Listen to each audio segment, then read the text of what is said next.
Okay, for today's video, like I had mentioned in the last video, we're going to go ahead and take a look at this Mexican street corn flavor of Cheetos.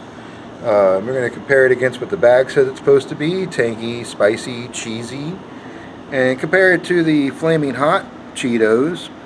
And the thing I feel about it is that the flaming hot actually more represents what elote it will commonly be. Technically, you can get street corn any way you want it. You pretty much tell them what you want to put on it. So there is no one correct type of street corn. But generally, the flaming hot is the kind that you normally see people, it was modeled after the kind of elote you normally see people eating, and you'll normally see in stores or restaurants, really. And then, so he also bought a bunch of peppers. So here's the least spicy one, the poblano. It's a very large one. And then they just get increasingly spicier. These long hots right here, they can actually be anywhere between 1,000 and 50,000 Scovilles, which is a huge range. Most of these peppers don't have that large of a range. Like the poblano usually is considered like 1,000 to 1,500 Scoville. And by the way, if you don't know what Scoville is, that's just the heat unit measurement. It's a relativistic measurement we use to describe the heat of peppers. This is a Serrano. Serranos are actually a little spicier, I think, than the jalapeno. Jalapeno right here, and they're labeled red chilies, but I have a feeling these are just Fresnos, which are similar to the jalapeno, except they're not as thick-walled of a pepper, but they have a very similar heat range. This is the most spicy one that they sell at the store that I go to. It's labeled as a Scotch bonnet, but they don't look to me like a Scotch bonnet. They look like red habaneros to me. So either way, it is about 250,000 Scovilles. That's the most hottest one that they sell. That's more spicy than most people will want anyway. But that's for today. Alright, let's see what these look like on the inside.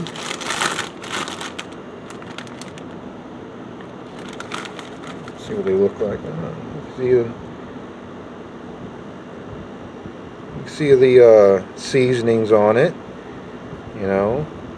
very mild looking, because you see like a lot of herby looking stuff.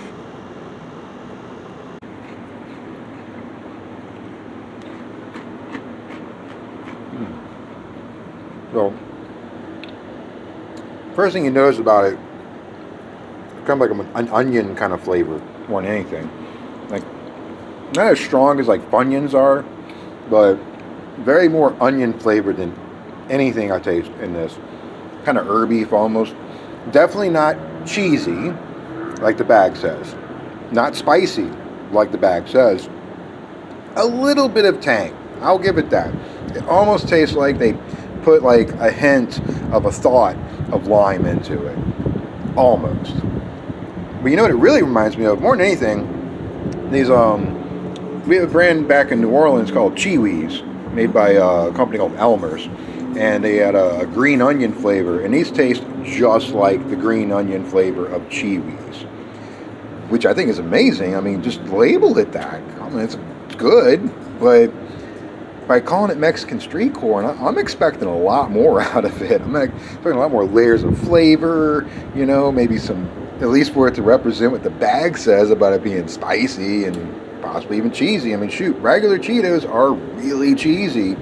I don't know how they keep dropping the ball on the cheesiness when it comes to like their not regular branded Cheetos stuff. I don't know. But let's move on to the next one. There's the flaming hot Cheetos. You can see the amazing overuse of red number 40. Very striking, beautiful red color, very unnatural.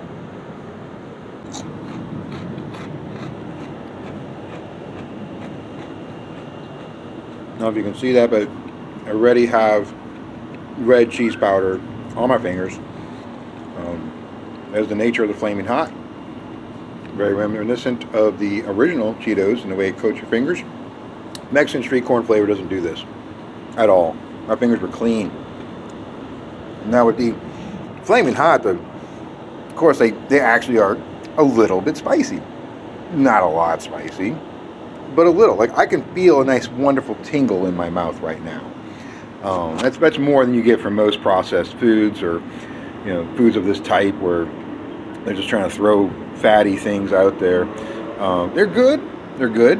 Definitely have more of an acid, more tangy than most other products.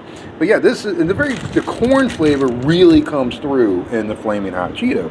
That's why I feel like this one actually tastes like elote, like elote that I recognize as like the elote. But like I said before, you can get it any way you want. I mean, I've had Parmesan garlic elote, I mean, if I just plain lime and butter elote, it's fine. Like, it just, whatever the guy has, that's what he's going to give you if you ask for it, They usually don't even charge you extra. It's just like whatever you want, It's like sometimes like a whole table of like sriracha and mayonnaise even, or crema, just whatever you'd like to put on it.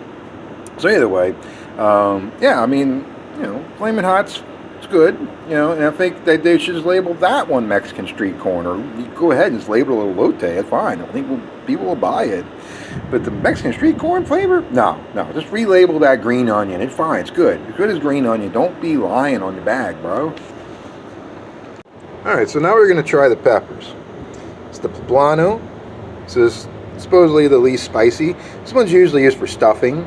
They have a wonderful, very distinct flavor to them, like the jalapeno does. They're usually eaten green like this guy. So let's try this guy out.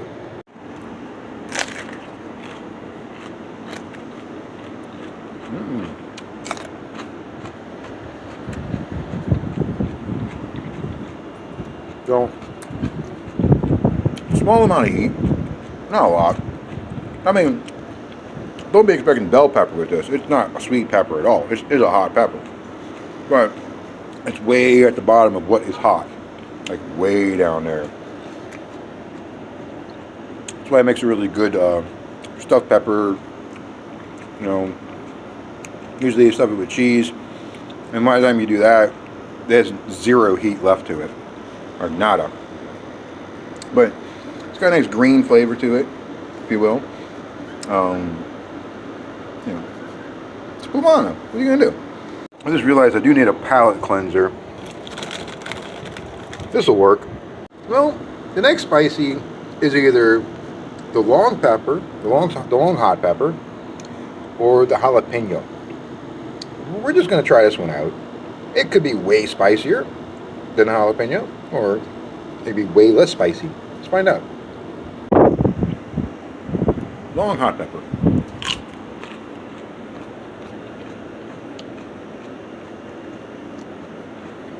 This is much less flavorful than a poblano. I must have got one of the ones that are just 1,000 Scoville, because there's no heat. Nada. Nothing at all. But I guess it's like a shishito. It's like a crapshoot. You can maybe get a sweet one, maybe you get a spicy one. Who knows? But yeah, it's more. It's got that green bell pepper kind of flavor going on. So there's that. But I mean, it's not spicy at all. It's not really that distinctive either. So I don't know if I don't know. Whatever. Let's go with this jalapeno here. Jalapeno.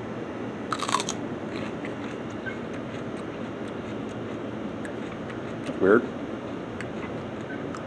It doesn't say spicy at all either. That's very strange. Usually jalapeno is a bit spicier than that. You gotta be kidding me. Well, every once in a while you do get a jalapeno that's not very hot, so maybe that's what happened here. Either way, still jalapeno. Well, this tastes really, really juicy, so it's very weird because usually jalapenos aren't very juicy like that. So that might be part of the problem. It might just have too much water in it, kind of thinned it out. Who knows? A lot of people in the pepper community talk about stressing out your pepper plants when they're close to being ripe. And the idea is that by not giving them enough water, they become spicier. So maybe they just watered these guys too much. Who knows? So, time for the Fresno. Classic. So yeah, it's the Fresno. The store was selling it as a red chili. But maybe it's not a true Fresno, but man, it sure looks like one, and definitely tastes like one. This one's definitely got like a bit more heat than the jalapeno. And the skin's a little tougher for some reason. But almost it's more fruity flavored though. Like there's definitely a distinct fruitiness, like general fruit flavor, not like a specific fruit, but general fruitiness coming out of it.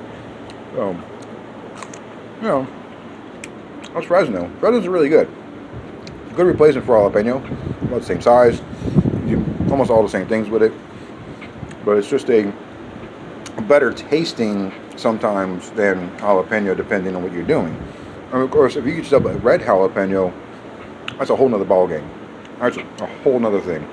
Red jalapeno, green jalapeno, might as well be two different plants, even though they're the same thing. But red Fresno's really good too. And that brings us to the Serrano. Here's a nice one. So it's a Serrano pepper. Oh, yeah, Serrano. It's like a real skinny jalapeno. So once again, a little fruitier, better flavor for certain things. Jalapeno is classic in certain dishes, and you really wouldn't do any other pepper than a green jalapeno for nacho dip, because it's just the way I grew up eating it, and that's what strikes me when I think of the flavor of nacho cheese. It's jalapeno. But Serranos are a good replacement to jalapeno too. Very similar heat range, just slightly hotter. It's really hard to tell the difference between which one is hotter sometimes because they're that close. Honestly, it's only 5,000 Scoville more than a jalapeno, and that may seem like a big number, but in the Scoville scale, 5 grand is not much. I'm starting to lose daylight, so I gotta finish this up. So let's do this last one. It's supposed to be a Scotch bonnet. I swear these are probably just red habaneros. Same heat range though. Pretty sure it's just a red habanero, but like I said, I mean, Scotch bonnets do come in a range of shapes, but none of the ones in the container that had these had the classic Scotch bonnet shape. All of them have this general tapered, pepper shape that the habaneros commonly have. And they're very closely related, very similar peppers, come from the same region even. So who knows? I mean, they may be more closely related than we think, but they have the same Scoville heat range. The only difference is, Scotch bonnets tend to be a little fruitier tasting, a little more citrusy than the jalapeno. Not the habanero, not jalapeno, habanero. Look at them seeds. Oh yeah. So yeah, flavor-wise, this is more on par with what is a Scotch bonnet. So I see why they label it a Scotch bonnet. Even though it looks like an habanero, it tastes like a Scotch bonnet. And oh yeah, significantly hotter than all the other peppers. I'm really feeling it. And it's good. Because apparently, so peppers are my favorite fruit. And apparently my favorite flavor is pain. But this is about as far as I go as just sitting there eating a pepper. Things hotter than this are not meant to be eaten by themselves. They're meant to be cooked in stews, like the 7-pot Primo is literally named after the fact that you can keep cooking with it over and over and over again, theoretically 7 times. And it still will put spice in the dish. So that's, yeah, I'm super hot. So anything over like 1,000,000 Scoville or more, I'm not going to sit there and eat that. That's just stupid. Like, I mean, this is kind of stupid, but yeah, super hots. Don't just eat those, people. Just put them in your food. They're good. Anyway, so that's my review for today. I hope you like it. I forgot to say in the last video, please like and subscribe. So I'm going to say it now. Please like and subscribe. Also, hit the notification bell, and you'll see whenever I have new videos come out. But yeah, the more you like the videos, the more likely they'll be shown on other people's pages, as part of the algorithm. And the more you subscribe it, the closer I get to monetization, which would be great.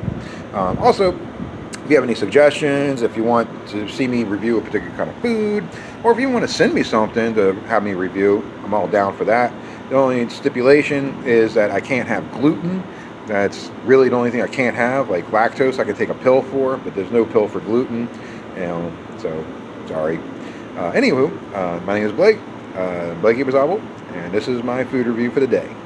Have a good one.